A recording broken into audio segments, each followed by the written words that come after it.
Hi అండి. Welcome to కథల మాలిక channel. ఈరోజు మనం వినబోయే స్టోరీ ప్రేమలో మోహన రాధ పార్ట్ 10. ఈ స్టోరీ ఇవ్వకపోవడానికి కారణం చిన్న గొడవ. అది గొడవ లేక కేరింగో మీరే చెప్పాలి. అసలు ఏం జరిగిందో లాస్ట్లో చెప్తాను. ఫాస్ట్గా కథలోకి వెళ్ళిపోదామా? మోహన్ 2 అడుగుల దూరంగా ఉన్న రాధ వైపు అడుగులు వేశాడు. ఆమె వెనక్కి అడుగులు వేస్తూ ఉంది. రాధ ప్లీజ్ అంటూ మోహన్ ఆమె చేతులు పట్టుకున్నాడు. రాధకి కూడా మనసులో ఏదో తెలియని అలజడి. అది అతని మీద ప్రేమ లేక వయసు తెచ్చిన కోరిక తెలియడం లేదు. అతని స్పర్శ ఆమెకి కొత్త కొత్త ఆశలను మేల్కొలుపుతుంది. శరీరం వణికిపోతుంది. పెదాలు అదిరి తిన్నాయి. విడిచిపెడితే ఎక్కడ పారిపోతుందో అని మోహన్ ఆమె అదురుతున్న పెదాలని అతని పెదాలతో బంధించాడు. అప్పటి వరకు బిడియంగా కాస్త బెట్టుగా ఉన్న రాధ ఏదో పరవశంలోకి వెళ్ళిపోయింది. ఇష్టంగా అతన్ని చుట్టేసింది. ఆమె అంగీకారం ఇచ్చింది అని మోహన్ ఇక తనని తాను ఆపుకోలేకపోయాడు. ఇద్దరి మధ్య మాటలు లేవు. అసలు వాళ్ళు ఏం మాట్లాడుకోవాలో కూడా వాళ్లకు తెలియడం లేదు.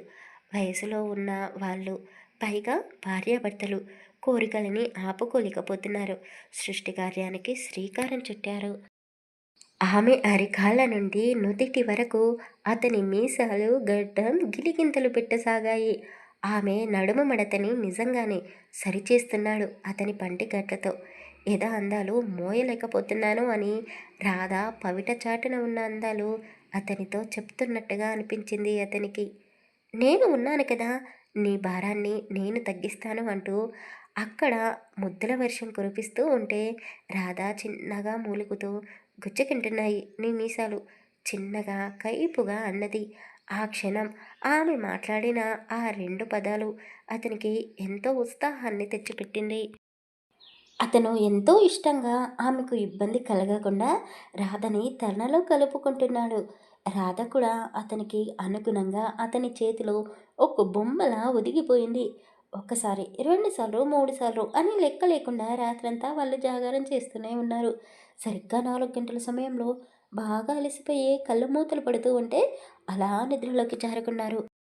రాత్రంతా రాధ గదిలో నుండి వస్తున్న వింత వింత శబ్దాలకి పక్క గదిలో ఉన్న వాళ్ళ అక్కలు బావలు కూడా నిద్రపోకుండా జాగారం చేసినట్టున్నారు. ఉదయాన్నే ఎవరికీ మెలకువ రాలేదు. వాళ్ళ పిల్లలు కూడా మమ్మీ డాడీకి డిస్టర్బ్ కలగకూడదు అనుకున్నారేమో. పడుకున్న వాళ్ళు మధ్యలో కూడా లేవలేదు. ఇక లక్ష్మణ్ లావణ్యాల అన్యోన్యమైన దాంపత్యం ఎంత మధురంగా ఉంటుందో మాటల్లో చెప్పలేము. 5 పిల్లలకు తల్లి అయినా కూడా ఆమె అందం ఏ మాత్రం చెక్కు చెదరలేదు. ఒక్కోసారి తెలియని వాళ్ళు లావణ్యాని వాళ్ళ పెద్ద కూతురుని అక్క చెల్లెల్లా అని అడుగుతారు. లక్ష్మణ్ బయటి వాళ్ళతో ఎంత స్ట్రిక్ట్గా ఉంటాడో భార్య దగ్గర మాత్రం చిన్న పిల్లవాడిలా ఉంటాడు. అతనికి భార్య అంటే ఎంత ఇష్టమో వాళ్ళ బెడ్రూమ్ అంటే కూడా అంతే ఇష్టం. వాళ్ళ గదిలో ఫ్లవర్ వాజ్ నుండి వాల్ పెయింట్, కర్టన్స్ అన్నీ లావణ్యకు ఇష్టమైన కలర్సే. అతను ఆ గదిలో భార్యతో ఏకాంతంగా గడుపుతూ అతనికి నచ్చినట్టుగా ఉంటాడు. అందుకే వాళ్ళ బెడ్రూమ్ అంటే అతనికి చాలా చాలా ఇష్టం. ఇంట్లో ఉదయాన్నే లేచే అలవాటు లక్ష్మణ్కి, లావణ్యకి ముందు నుండే ఉంది. వాళ్ళు కొద్దిసేపు అలాగే పడుకొని వాళ్ళ జీవితం గురించి కొన్ని కొన్ని నిర్ణయాలు, ఆలోచనల గురించి మాట్లాడుకుంటారు. లక్ష్మణ్ లావణ్యతో అన్ని విషయాలు చెప్తాడు. ఆమె సలహాలు కూడా తీసుకుంటాడు. కాకపోతే అతను అనుకున్నట్టే చేస్తాడు. రాధ విషయంలో మాత్రం అతను ఊహించని విధంగా మోహన్తో పెళ్లి జరిగింది. అందుకే అతను కాస్త దిగులుగా ఉంటున్నాడు. అసలే రాధకి దుడుకుతనం ఎక్కువ. అది పల్లెటూరు, అక్కడ ఎలా ఉంటుందో అని ప్రతి క్షణం ఆలోచిస్తూనే ఉన్నాడు. అతను ఆ రోజు కూడా అలాగే ఆలోచిస్తూ ఉన్నాడు. ఎలా ఉంది నీ చిన్న కూతురు అని భార్య తలని మురుతూ అడిగాడు. అదేంటి నన్ను పిల్లలని వేరు చేసి మాట్లాడుతున్నారు? రాధ నీ కూతురు కాదా? మీరు ఒప్పుకోరు కానీ దానికి అన్నీ మీ పోలికలే వచ్చాయి. కోపం కూడా నీకంటే ఎక్కువగానే చూపిస్తుంది. అదేంటో నలుగురు అమ్మాయిలు నాలాగే మీ అమ్మలాగే పుట్టారు. కానీ అది మాత్రం అచ్చం మిమ్మల్ని జిరాక్స్ తీస్తే ఎలా ఉంటారో అలా పుట్టేసింది. అందరికంటే కాస్త ఎక్కువ అందాన్నే పోగు చేసుకుంది. అయినా దాని గురించి మీరు దిగులు చెందకండి, సంతోషంగానే ఉన్నట్టుంది. ఏంటి డౌట్‌గా చెప్తున్నావు? అయ్యో! డౌట్ లేదు. క్లియర్‌గానే చెప్తున్నాను. మీరే చూసారు కదా! మోహన్ అచ్చం మీలాగే చేస్తున్నాడు. భార్యను వదిలి ఉండలేకనే కదా! పరుగు పరుగున అత్తారింటికి వచ్చేశాడు. ఈరోజు 16 రోజుల పండగ జరిపించాలి. తాళి మార్పించాలి. ఉదయాన్నే లేచి గుడికి వెళ్ళాలి. ఆ విషయం రాధతో చెప్పలేదు. ఆ విషయం గుర్తుకు వచ్చి రాధ గదిలోకి వెళ్ళిన ఒక 20 నిమిషాల తర్వాత నేను మీరు మాట్లాడుతూ ఉండగానే సడన్‌గా బయటకు వెళ్ళానా, వాళ్ళ గది వరకు వెళ్ళాను. కానీ రాధా అని పిలవలేకపోయాను అంటూ లావణ్య సిగ్గుపడిపోయింది. ఇక చాలు ఆపు. ఏం మాట్లాడుతున్నావు? అయ్యో! ఇది మరీ బాగుంది. మీరే కదా అడిగారు. రాధ భర్తతో ఎలా ఉంటుంది అని. ఆ విషయం చెప్తున్నాను. ఇక చాలు. పద. చాలా పనులు ఉన్నట్టున్నాయి అని గుర్తు చేయడంతో లావణ్య తలకిట్టుకుంటూ అయ్యో! నేను టైం చూసుకోలేదు. మీరు నన్ను మాటల్లో పెట్టేశారు. పదండి మీరు కూడా హెల్ప్ చేద్దురు అంటూ భర్త చెయ్యి పట్టుకొని అతన్ని బయటికి తీసుకుని వెళ్ళింది. ఈ పని అమ్మాయిని తొందరగా రమ్మన్న రోజే లేటుగా వస్తుంది అని విసుక్కుంటూనే వాకిలి చిమ్మేసింది. లక్ష్మణ్ వాటర్ పైపుతో వాకిలంతా కడిగేసి పెట్టాడు.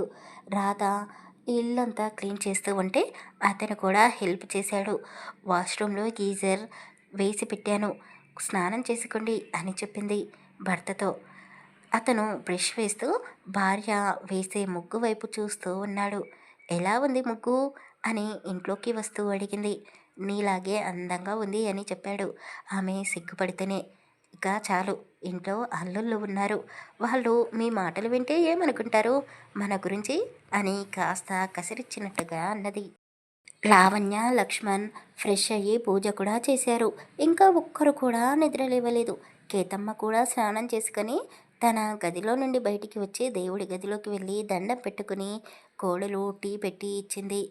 కొడుకుతో కలిసి టీ తాగుతూ కోడలి వైపు చూస్తూ ఏంటే ఒక్కరు కూడా నిద్ర లేవలేదు, వెళ్ళి వాళ్ళని లేపొచ్చు కదా, అవతల పూజకి సమయం దగ్గర పడుతుంది అని అన్నది. రాత్రి కూతురు అల్లుళ్ళు ఎలాంటి పరిస్థితుల్లో ఉన్నారో లావణ్యకి తెలుసు. అందుకే ఆమె వాళ్ళ దగ్గరికి వెళ్ళలేక పోతుంది.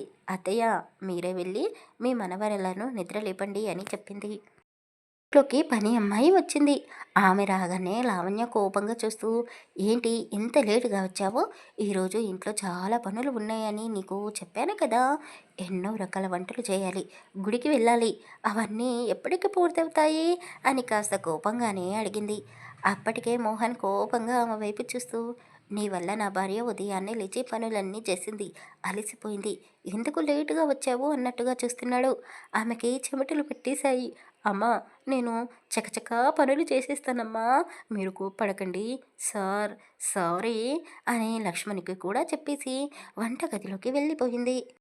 ఏంటి మీకు సారీ చెప్పేసి వెళ్ళింది? నేను కదా కోప్పడింది, నాకు కదా సారీ చెప్పాల్సింది అని లావణ్య లక్ష్మణ్ వైపు చూస్తూ అన్నది. నీ కోపం ఎలా ఉంటుందో అందరికీ తెలిసిరే. నువ్వు కోపంగా మాట్లాడుతున్నావు అని నువ్వు అనుకుంటావు, కానీ నువ్వు ఎంత మృదువుగా మాట్లాడుతున్నావో వినే వాళ్ళకే తెలుసు. ఇంత మెత్తగా ఉంటే అందరూ నెత్తి నెక్కి కూర్చుంటారు. ఇంకా ఎప్పటికి మారుతావే నువ్వు అసలు అని అన్నాడు. ఆమె చిన్నగా నవ్వుతూ నేనెందుకు మారతాను, మీరు ఉన్నారు కదా నన్ను చూసుకోవడానికి అని అన్నది. ఆమె కూడా వంటగదిలోకి వెళ్ళిపోయింది. ఆ ఇంట్లో చిత్రం ఏమిటి అంటే లావణ్య పూజ చేసి గంట కొట్టినప్పుడే అందరూ మేలుకున్నారు. కాకపోతే వాళ్ళు రాత్రి జరిగిన సంఘటన దగ్గరే ఆగిపోయారు. ప్రేమ కబుర్లు చెప్పుకుంటూ మళ్ళీ ఒకసారి అంటూ ఎవరి పనుల్లో వాళ్ళు ఉన్నారు. మోహన్ కూడా లేచాడు. అసలు నిద్రపోలేదు అనే చెప్పొచ్చు. రాధ అతనిపై చూపించిన ప్రేమని అతను నమ్మలేకపోతున్నాడు. హాయిగా పడుకొని ఉన్న రాధని చూస్తూ ఉన్నాడు. కేతమ్మ గట్టిగా అరుస్తూ అందరి డోర్స్ కొట్టింది. పాపం పడుకున్న పిల్లలు దెబ్బకి నిద్ర లేచారు. లేవడమే పిల్లలు ఏడుపు మొదలుపెట్టారు. ఇక వాళ్ళని తీసుకొని అందరూ బయటికి వచ్చారు. హాయిగా నిద్రపోతున్న రాధ వైపు చూస్తూ ఇదంతా కళా నిజమా నమ్మలేకపోతున్నాను. రాత్రి నాతో నువ్వు ఎంత ప్రేమగా ఉన్నావో మాటల్లో చెప్పలేను అంటూ ఆమె నెద్దటిపై ముద్దు పెట్టుకుపోయాడు. సరిగ్గా అదే సమయంలో కేతమ్మ రాధ డోర్ని కూడా తట్టడంతో అతను ఏమీ తెలియనట్టుగా కళ్ళు మూసుకున్నాడు. రాధ మత్తుగా కళ్ళు తెరుస్తూ నానమ్మ వస్తున్నాను అని నీరసంగా చెప్పింది. ఒళ్ళంతా విరుచుకుంటూ లేచి కూర్చుంది. పక్కనే ఉన్న మోహన్ వైపు చూసింది. అతని వాలకం చూసి ఆమె పరిస్థితిని చూసుకుని సిగ్గుపడిపోయింది. నేలపై ఉన్న చీరని ఒంటికి చుట్టుకుంది. అతను రెప్పల చాటు నుండి ఆమెని గమనిస్తూనే ఉన్నాడు. అది చూసిన రాధ చిరుకోపాన్ని తెచ్చుకుంది. ఎందుకో అతని దొంగ చూపులు కిలికింతలు పెట్టాయి. ఒకవైపు సిగ్గుపడుతూనే నిద్ర నటిస్తూ ఉన్న మోహన్ వైపు రాధ అలా చూస్తూ, ఏంటి అసలు? ఏం చేస్తున్నావు? నన్ను ఏదో మాయ చేసినట్టు ఉన్నావు. అందుకే నీ మాయలో పడిపోయాను. నిన్ను ఎంత దూరం పెట్టాలనుకుంటున్నానో అంత దగ్గర అవుతున్నాను. అసలు రాత్రి నా అనుమతి లేకుండా నా వంటిపై చెయ్యెందుకు వేశావు? అంటూ కాస్త కోపంగా అతనికి వినబడేలా అరుస్తూ వాష్రూంలోకి వెళ్ళింది. అతను కళ్ళు తెరిచి అటు ఇటు చూసి, ఏంటి అసలు ఇలా మాట్లాడుతుంది? రాత్రి ఇష్టంగానే కదా నాకు చేరువైంది. అసలు ఏం జరుగుతుంది? ఆ రోజు కూడా రాత్రంతా నాకు అడ్డు చెప్పకుండా సంతోషంగానే నాతో గడిపింది. తర్వాత నా మీద కోపాన్ని చూపించింది. నాతో అస్సలు మాట్లాడలేదు. అసలు తనతో మాట్లాడాలనే కదా ఇక్కడికి వచ్చాను. రాత్రి కూడా ఇష్టంగానే నాతో గడిపింది కదా! ఇప్పుడేంటి ఇలా మాట్లాడుతుంది? అసలు ఏమనుకుంటుంది నా గురించి? అని ఆలోచిస్తూ ఉండగానే రాధ స్నానం చేసుకొని, తలకి టవల్ కట్టుకొని బయటికి వచ్చింది. మోహన్ని చూడగానే కళ్ళు మూసేసుకుంది. ఏంటి కళ్ళు మూసుకుంది? నేను అంత భయంకరంగా ఉన్నానా? అని అనుకుని తనని తాను చూసుకున్నాడు. అప్పటి వరకు అతను ఎలాంటి పరిస్థితిలో ఉన్నాడో అతను కూడా ఊహించుకోలేదు. పూర్తిగా నగ్నంగా ఉన్నాడు. వెంటనే దుప్పటి కప్పుకున్నాడు. రాధ తలలో పెట్టుకున్న పువ్వులన్నీ బెడ్ పైన అతని శరీరం పైన ఉన్నాయి. అలాగే లేచి వెనక్కి అడుగులు వేస్తూ వాష్రూంలోకి వెళ్ళాడు. అక్కడ ఉన్న అద్దంలో తనని తాను చూసుకున్నాడు. తలంతా చెరిగిపోయి ఉంది. గడ్డానికి మల్లెపూలు కూడా అంటుకున్నాయి. సరసంలో తక్కువేమీ కాదు నేను అంటూ అతని శరీరం పైన గోళ్ళతో పెట్టిన ఘాట్లు, ఆమె పంటి ఘాట్లు కూడా ఉన్నాయి. నా శరీరం పైన ఉన్న ఈ గుర్తులు అన్నీ నీకు ఇష్టం లేకుండానే పెట్టావా? అని నవ్వుకుంటూ ఫ్రెష్ అయ్యి బయటికి వచ్చాడు. రాధ గదిలో లేదు. రూమ్‌ని, బెడ్‌ని క్లీన్ చేసి రాధ బయటికి వెళ్ళిపోయినట్టుంది అని అనుకున్నాడు. రాధకి పట్టు చీర కట్టించి చేతి నిండా గాజులు వేసి, తలలో కనకంబరాలు, మల్లెపూలు పెట్టి చక్కగా కొత్త పెళ్లి కూతురిలా తయారు చేశారు. అక్కలు చెంపలకి గంధాన్ని పూస్తూనే, ఏంటే రాత్రి మీ గదిలో నుండి వింత వింత శబ్దాలు వచ్చాయి. అసలు రాత్రి నిద్రపోలేదా? కళ్ళు ఎర్రగా ఎందుకు ఉన్నాయే? అని ఒకరి తర్వాత ఒకరు అడుగుతూనే ఉన్నారు. రాధ సిగ్గుపడడం చూసి లావణ్య సంతోషించింది. కూతురి జీవితం ఇక చక్కబడినట్టే అని అనుకుంది. తోడల్లుండ్లు కూడా మోహన్ని చూసి నవ్వుకుంటూ, మా రాధని బాగానే లైన్‌లో పెట్టావు. అసలు ఇంత తొందరగా నిన్ను మా మరదలు యాక్సెప్ట్ చేస్తుంది అని మేమైతే అనుకోలేదు. ఎన్ని గొడవలు చేస్తుందో, అసలు నీతో కాపురం చేస్తుందో లేదో అని చాలా అనుమానాలు ఉండేవి. కానీ నువ్వు సామాన్యుడివి కాదు అని అన్నారు. అతనికి అర్థమైపోయింది వాళ్ళు ఎందుకలా మాట్లాడుతున్నారో. ఎందుకంటే వాళ్ళ గదులన్నీ పక్కపక్కనే ఉన్నాయి. ఒక గదిలో మాట్లాడితే మరో గదిలోకి స్పష్టంగా వినపడుతుంది. అర్జున్ కూడా వచ్చాడు. అందరూ కలిసి గుడికి బయలుదేరుతున్నారు. బాబు మోహన్, అమ్మ ఇంకా రాలేదు అని లావణ్య అడిగింది. అత్తయ్య, ఆ అమ్మకి రావడానికి కుదరదు అని చెప్పింది. ఆ అమ్మ కాస్త సెంటిమెంట్గా ఆలోచిస్తుంది. ఇలాంటి శుభకార్యాలకి దూరంగా ఉంటుంది. ఎక్కువ ఫోర్స్ చేసి అమ్మ బాధపడుతుంది అని అతను చెప్పడంతో, సరే ఇక పదండి అని కూతుళ్ళు అల్లులతో కలిసి గుడికి వెళ్ళారు. గుడిలో రాధ, మోహన్ పేర్ల మీద పూజ జరిపించారు. ఆ అమ్మవారి సమక్షంలో రాధ మెడలో ఉన్న పసుపు తాడిని తీసి బంగారు తాడిని వేశారు. 5గురు ముత్తైదువులతో తాళిబొట్టు మార్చే కార్యక్రమాన్ని పూర్తి చేశారు. ఇంటికి వచ్చిన తర్వాత అట్లు పాయసం వేసి పెళ్ళి కాని అమ్మాయిలను పిలిచి రాధ చేతుల మీదుగా వాయనం ఇప్పించారు. అలా 16 రోజుల పండుగని కూడా పూర్తి చేశారు. మధ్యాహ్న సమయంలో అందరూ భోజనాలు చేశారు. ఇక మేము వెళ్ళిపోతాము అని ముగ్గురు అల్లుళ్ళు కూతుళ్ళు అన్నారు. పిల్లలు వెళ్ళిపోతారు అని చెప్పగానే లావణ్యకి కళ్ళల్లో కన్నీళ్లు తిరిగాయి. ఇప్పటి వరకు ఇల్లంతా కలకలలాడుతూ ఉంది. మీరు వెళ్ళిపోతే చాలా బోసిగా ఉంటుంది అని ఏడ్ చేసింది. భార్య ఏడిస్తే లక్ష్మణ్కి అస్సలు నచ్చదు. కానీ తల్లి మనసు కదా, పిల్లల కోసం ఆరాటపడుతుంది. లక్ష్మణ్ అక్కడ నుండి లేచి పక్కకు వెళ్ళిపోయాడు. మోహన్కి కూడా అక్కడ ఉండాలి అనిపించలేదు. ఎంతైనా వాళ్ళ ఇంట్లో అతనికి ఉన్నంత కంఫర్ట్ ఇంకెక్కడా ఉండదు కదా. అతను కూడా పైకి లేచి లక్ష్మణ్ దగ్గరికి వెళ్ళాడు. మామయ్య, నేను కూడా రాధని తీసుకొని వెళ్ళొచ్చా అని అడిగాడు. మీరు కూడా వెళ్తారా అని లక్ష్మణ్ చిన్నగా అన్నాడు. మీకు ఇష్టం లేకపోతే రాధని ఒక 2 రోజులు ఇక్కడే ఉంచుకోండి, నేను మాత్రం వెళ్తాను అని చెప్పాడు. లక్ష్మణ్కి తెలుసు రాధని విడిచిపెట్టి మోహన్ ఉండలేడు అని. అతను కూడా అలాంటి పరిస్థితిని దాటే వచ్చాడు కదా. వద్దు బాబు, నువ్వు ఎక్కడ ఉంటే రాధ కూడా అక్కడే ఉండాలి. రాధ ఇప్పుడు నీ భార్య, నీ ఇష్టం, వెళ్ళాలి అనుకుంటే వెళ్ళండి అని చెప్పాడు. ఆ విషయం మోహన్ రాధతో చెప్పాడు. రాధ చురుగ్గా చూసింది. నేను ఇక్కడికి వచ్చి ఒక్కరోజు కూడా కాలేదు. ఇన్ని రోజులు హాస్టల్లోనే ఉన్నాను. అలా రాగానే ఇలా నీతో పెళ్లి జరిగిపోయింది. అమ్మతో గడపలేదు. నేను కొన్ని రోజులు ఇక్కడే ఉండాలి అనుకుంటున్నాను అని అమ్మ ఏడుపును చూసి చెప్పింది. అతను ఆమె చెయ్యి పట్టుకొని లోపలికి తీసుకొని వెళ్ళి డోర్ గడియ పెట్టాడు. ఏంటి అసలు నువ్వు? ఏం మాట్లాడుతున్నావు? కొత్తగా పెళ్ళైన భార్యాభర్తలు ఒంటరిగా ఉంటారా అసలు? అయినా నువ్వేంటో నాకు అర్థం కావడం లేదు. రాత్రి నాతో బాగానే ఉన్నావు. సంతోషంగా నాతో సుఖాన్ని అనుభవించావు కదా. అసలు ఏంటి నువ్వు? ఉదయం నుండి చూస్తున్నాను. అసలు నన్ను పట్టించుకోవడం లేదు. నేనంటే ఇష్టం లేనట్టు ఏదో బలవంతంగా ఉంటున్నావు. అసలు ఏం జరిగింది? నేనంటే ఇష్టం లేకపోతే నాతో ఎందుకు పక్క పుంజుకున్నావు? ఆ రోజు కూడా ఇలాగే ప్రవర్తించావు. అసలు నాతో ఏమీ మాట్లాడకుండా ఇక్కడికి వచ్చేసావు. నీ గురించి నేను ఎలా అర్థం చేసుకోవాలి? నేను నచ్చలేదా? ఇంకెవరినైనా ప్రేమించావా అని కోపంగా అడిగాడు. అతను అన్న మాటలకి రాధకి కోపం వచ్చింది. అసలు ఏం మాట్లాడుతున్నావు? అంత పచ్చిగా ఎలా మాట్లాడుతున్నావు? చదువుకున్నావు కదా, కాస్త సంస్కారంగా మాట్లాడడం తెలీదా? నా మెడలో తాళి కట్టావు. బయట వాళ్ళతో మాట్లాడినట్టు మాట్లాడకు అని అన్నది. ఏంటి?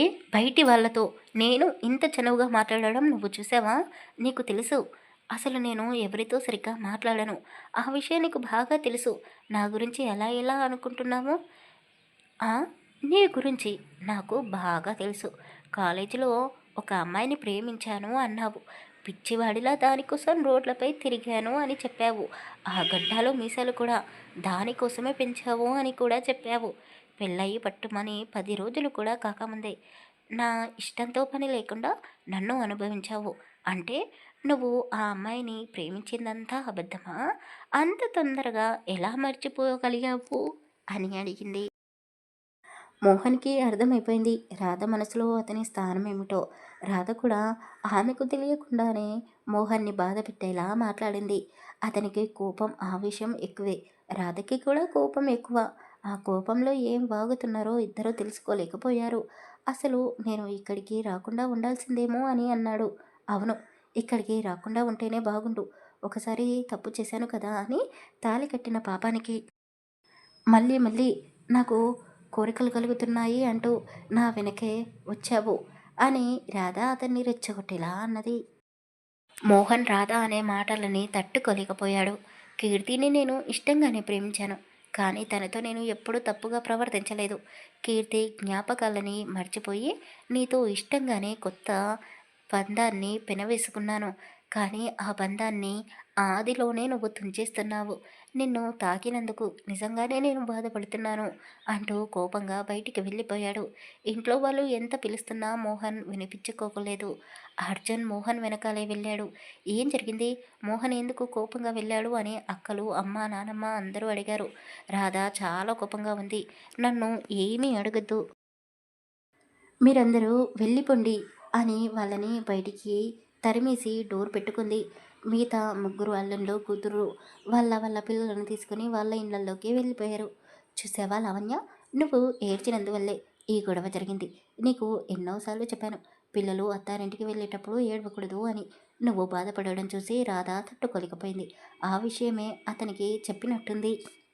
కూతురికి కాస్త మొండితనం ఎక్కువ కదా, మోహన్తో ఎలా మాట్లాడిందో అందుకే ఆ అబ్బాయి కాస్త కోపంగా వెళ్ళిపోయాడు. నీ వల్లే తప్పు జరిగింది. కాబట్టి నువ్వే వెళ్ళి రాధకు అర్థమయ్యేలా చెప్పు. అత్తవారింటికి వెళ్ళేలా ఒప్పించు అని చెప్పాడు. లక్ష్మణ్ చెప్పినట్టుగానే లావణ్య రాధ గదిలోకి వెళ్ళింది. కూతురికి కాపురం గురించి వివరించి చెప్పింది. భర్త దగ్గర పొరపాటున కూడా అతనికి ఆవశం తెప్పించే మాటలు మాట్లాడకూడదు అని అర్థమయ్యేలా చెప్పింది. తల్లి చెప్పిన మాటలు విని రాధ వెక్కి వెక్కి ఏడ్చింది. నిజంగానే ఆయన్ని నేను బాధ పెట్టాను. నా మీద ప్రేమ ఉంది. అందుకే కదా ఇక్కడికి వచ్చాడు. నేనే తొందరపడ్డాను అని బాధపడుతూ ఉంది. మోహన్, అర్జున్ ఇంటికి వెళ్ళలేదు. వాళ్ళు స్టార్ట్ చేసిన కొత్త బిజినెస్ దగ్గరికి వెళ్ళారు. అక్కడ వర్క్ జరుగుతూ ఉంది. మోహన్ తాగుతూ ఉన్నాడు. ఎంత తాగుతున్నాడో తెలియడం లేదు. అర్జున్ ఎంత చెప్పినా వినడం లేదు.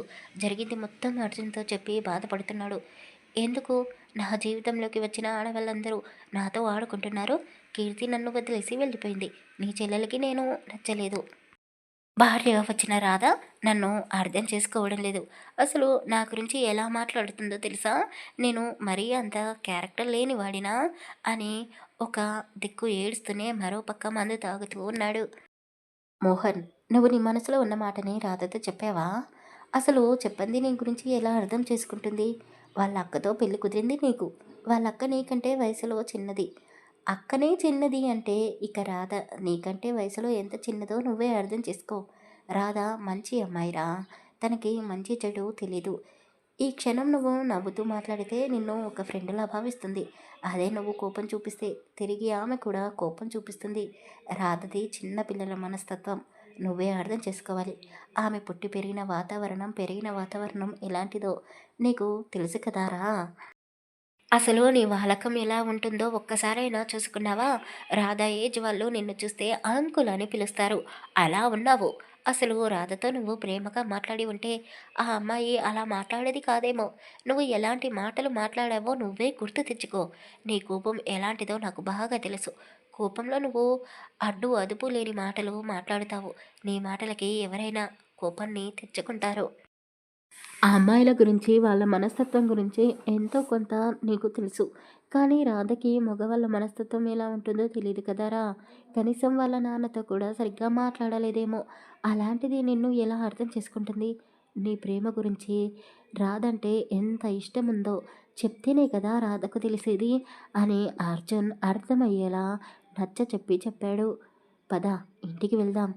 ఏ ఇంటికి? అని తూలుతూ అడిగాడు. మీ అత్తారింటికి రా. రాధ అక్కడే ఉంది కదా. ఇప్పుడు రాను. తాగి ఉన్నాను. నా ఇమేజ్ డ్యామేజ్ అవుతుంది అని అన్నాడు. అబ్బో, ఫుల్గా తాగినా కూడా ఆ అల్లుడి హోదా గురించి ఆలోచిస్తున్నావా? అదంతా కుదరదు. అంకుల్తో నేను మాట్లాడతాను. క్షమాపణ చెప్పి తీరాల్సిందే నువ్వు రాధకు అని అర్జున్ పట్టుపట్టాడు. వద్దురా, సారీ చెప్పడం మాట పక్కన పెట్టు. తాగి ఉన్నాను. రాధని చూస్తే మళ్ళీ కంట్రోల్ తప్పుతాను అని అంటూ ఉండగానే అర్జున్ మోహన్ని తీసుకుని రాధ వాళ్ళ ఇంటికి వచ్చాడు. ఎదురుగా వాళ్ళ నాన్న లక్ష్మణ్ని చూసి అర్జున్ సారీ చెప్పాడు. మోహన్ని తీసుకుని వెళ్ళి రాధ గదిలో పడుకోబెట్టాడు. రాధకి చాలా బాధగా అనిపించింది. నేను మాట్లాడిన మాటల వల్లే కదా నువ్వు హట్ అయ్యి ఫుల్గా తాగావు. 4 రోజుల నుండి నువ్వు డ్రింక్ చేయలేదు. ఈరోజు మా నాన్న ముందు తాగావు. అతను నీ గురించి తప్పుగా అనుకుంటున్నాడో ఏమో అని ఒక భార్యలా ఆలోచించి భర్త గౌరవం ఎక్కడ తగ్గుతుందో పుట్టింట్లో అని బాధపడుతూ ఉంది. అంత మత్తులో కూడా మోహన్ రాధ సారీ, ఎందుకలా మాట్లాడావు అని పదే పదే అవే మాటలు రిపీట్ చేస్తూ ఉన్నాడు. రాధకి చాలా బాధగా అనిపించింది.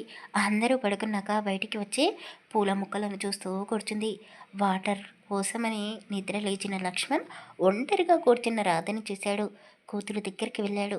రాధా అని పిలవగానే ఆమె పైకి లేచి నిలబడింది. నాన్న, అది నేను లోపలికి వెళ్తున్నాను అని కాస్త భయం భయంగా అన్నది. రాధా, నీతో మాట్లాడాలి అని అతను అనగానే రాధ నిజంగానే భయపడిపోయింది. నాన్న, అది మోహన్ రోజూ తాగడు. ఈరోజు మా మధ్య చిన్న గొడవ జరిగింది. అందుకే అని రాధ తడబడుతూనే చెప్పింది. అతను నవ్వుతూ, మోహన్ గురించి నువ్వు నాకు చెప్తున్నావా? మోహన్ ఎలాంటివాడో నాకు తెలుసు. ఈ 10 రోజుల నుండి కాదు, చిన్నప్పటి నుండి అంటే మోహన్ పుట్టినప్పటి నుండి ఇప్పటి వరకు అతను ఎలాంటివాడో నాకు బాగా తెలుసు. అతని జీవితంలో ప్రేమ ఇలా వచ్చి అలా వెళ్ళిపోయింది. ఆ విషయం కూడా నాకు తెలుసు. నీకు తెలియని కొన్ని నిజాల గురించి నీతో చెప్పాలి. వాళ్ళ నాన్న మామూలుగా చనిపోలేదు. మానసికంగా కృంగిపోయి చనిపోయాడు. వాడి వారసుడిగా ఉన్న మోహన్ కూడా చనిపోతే బాగుండు అని కొంతమంది ఆశగా ఎదురు చూస్తున్నారు అని లక్ష్మణ్ చెప్పగానే రాధ ఆశ్చర్యపోయింది. నాన్న, ఏం మాట్లాడుతున్నారు మీరు? నిజాలు మాట్లాడుతున్నాను. నీకు ఇంకో విషయం చెప్పనా? మోహన్ చాలా మంచివాడు. నీ కాలు కందిపోకుండా చూసుకుంటాడు. ఒక్కసారి ప్రేమిస్తే వాళ్ళ మీద ప్రాణాలే పెట్టేస్తాడు. మోహన్ కీర్తిని ప్రాణంగానే ప్రేమించాడు. కానీ ఆ అమ్మాయికి మోహన్ ప్రేమ విలువ తెలీదు. అందుకే అతన్ని మోసం చేసి వెళ్ళిపోయింది. నాన్న, మోసం చేసి వెళ్ళిపోలేదు. దేవుడు అన్యాయం చేశాడు. ఆ అమ్మాయి చనిపోయింది. అవును, లోకం దృష్టిలో, మోహన్ దృష్టిలో చనిపోయింది. అంతగా ప్రేమించిన మోహన్ కీర్తి చనిపోతే అతను కూడా చనిపోవడానికి ప్రయత్నాలు చేయాలి కదా. ఎందుకు చేయలేదు? ఎందుకంటే ఆ అమ్మాయి మోహన్ని ప్రేమించలేదు, మోసం చేసింది. ఆమె బ్రతికే ఉంది అని లక్ష్మణ్ చెప్పగానే రాధతో పాటు నిద్రపోకుండా గదిలో మేల్కొని ఉన్న అర్జున్ కూడా వీళ్ళ మాటలు విని ఆశ్చర్యపోయాడు. ఆ తర్వాత ఏం జరగబోతుందో నెక్స్ట్ పార్ట్లో తెలుసుకుందాం. కథ నచ్చితే లైక్ చేసి కామెంట్ చేయండి. అలాగే మన ఛానల్ని సబ్స్క్రైబ్ చేసుకోండి. Thank you for listening. అందరికీ ప్రకృతి అంటే చాలా ఇష్టం కదా. కానీ ప్రకృతికి ఏమంటే ఇష్టమో తెలుసా? నేను అంటే నాలాంటి వాళ్ళు. ఏంటి పిచ్చిగా మాట్లాడుతుంది అనుకుంటున్నారా? వాతావరణం ఎలాంటిదైనా సరే నాలాంటి వాళ్ళను, నన్ను జలుబు వదిలిపెట్టి అస్సలు వెళ్ళదు. ఫుల్గా ఎండలు ఉన్నాయి, కానీ మొన్న సడన్గా వర్షం పడింది. పైనుండి ఐస్ ముక్కలు కూడా పడ్డాయి. మా సైడు వనగళ్ళు రాళ్ళ వర్షం అంటారు. ఒక్కో సైడు ఒక్కోలా పిలుస్తారు. హ! ఆ వర్షం వల్ల జలుబు చేసింది. జలుబు నుండి తప్పించుకోలేను. ఇంట్లో వాళ్ళ నుండి తప్పించుకోలేను. వాళ్ళు చెప్పినట్టు వాము తినాల్సిందే. వేడి నీళ్ళు తాగాల్సిందే. ఆవిరి పట్టాల్సిందే. ఎంత ఎండలో కూడా ఇవన్నీ చేయాలి అంటే ఎంత కష్టమో నాలా జలుబుతో బాధపడే వాళ్ళకే తెలుసు. 2 రోజులు గొంతు పోయింది. వీడియోలో కూడా అక్కడక్కడ ఊపిరి తీసుకోవడానికి ఇబ్బంది పడుతూనే వాయిస్ ఇచ్చాను. మీరు గమనించారో లేదో? మా వాళ్ళు నాకు ఎన్నో కండిషన్లు పెడతారు. ఇది మా ఇంట్లో రోజు జరిగే గొడవ. ఇది గొడవ లేక నా మీద ఉన్న కేరింగో నాకే అర్థం కాదు.